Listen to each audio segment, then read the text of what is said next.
कि सुभाष चंद्र बोस ने 19 अगस्त 1942 को बर्लिन रेडियो से जो भाषण दिया, उस भाषण को सुन लें।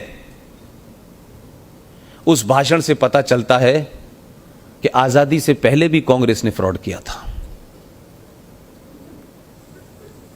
ये जो 1942 का भारत छोड़ो आंदोलन था, इस पूरे भारत छोड़ो आंदोलन को 19 पॉइंट में सुभाष चंद्र बोस ने तैयार किया था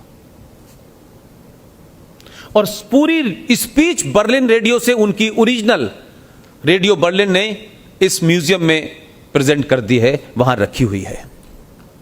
उसको सुनने से पता चलेगा कि ये जो गांधी जी ने चलाया और जो कांग्रेस ने चलाया कि ये जो भारत छोड़ो आंदोलन था 1942, ये कांग्रेस का था, ये कांग्रेस का नहीं था, ये सुभाष चंद्र बोस ने तैयार किया था।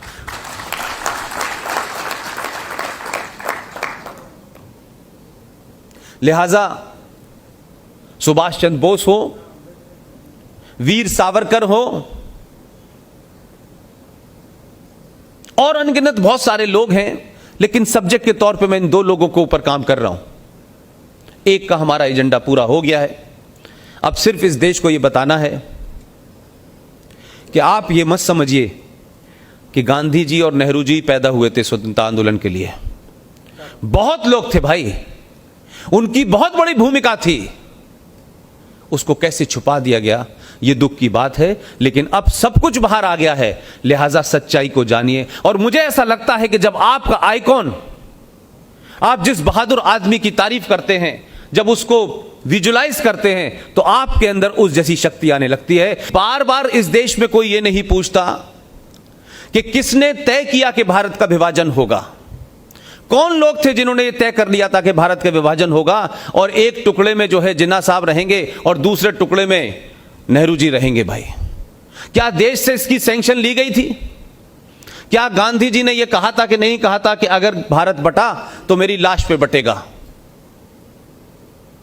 तो अब जब एक सर्वमान्य नेता, एक ऐसा नेता जिस पे पूरा देश यकीन रखता हो, उस पे भरोसा करता हो, उसके कहने से दंगों में जो दंगाई थे अपने हाथ से हथियारों को छोड़ देते हो और गांधी जी की अपील के बाद दंगा रुक जाता हो, जिसका इतना करिश्मा हो, क्या वजह हुई कि जब गांधी जी ने कहा कि देश बटेगा तो मेरी लाश पे बटेगा, लेकिन देश बट गया?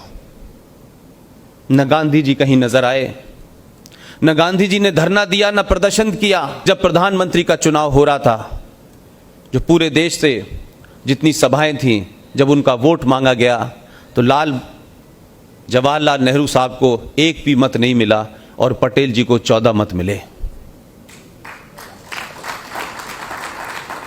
लेकिन दुर्भाग्य देखिए कि उसी दौर में इतने बड़े लोग थे जो सिर्फ आपकी बात को, सिर्फ क्योंकि आपने कहा है आप महान हैं, उन्होंने पीछे नहीं हटे।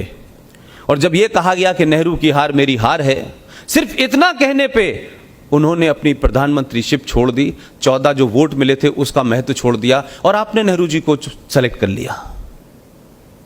तो गांधी जी हर जगह मुझे लगा अपने उस तथाकथित मॉरल वेपन का इस्तेमाल तो वो करते रहे, लेकिन मेरी शिकायत गांधी जी और गांधी जी के परिवार से और गांधी जी के नाम पे जो दुकान चला रहे हैं इस देश में, उनसे भी है। 70 साल में इस बात का जवाब नहीं मिला कि 21 लाख इस देश के बेटे बेटियों की हत्याएं हुई, ये देश बट गया, उनका हत्यारा कौन है?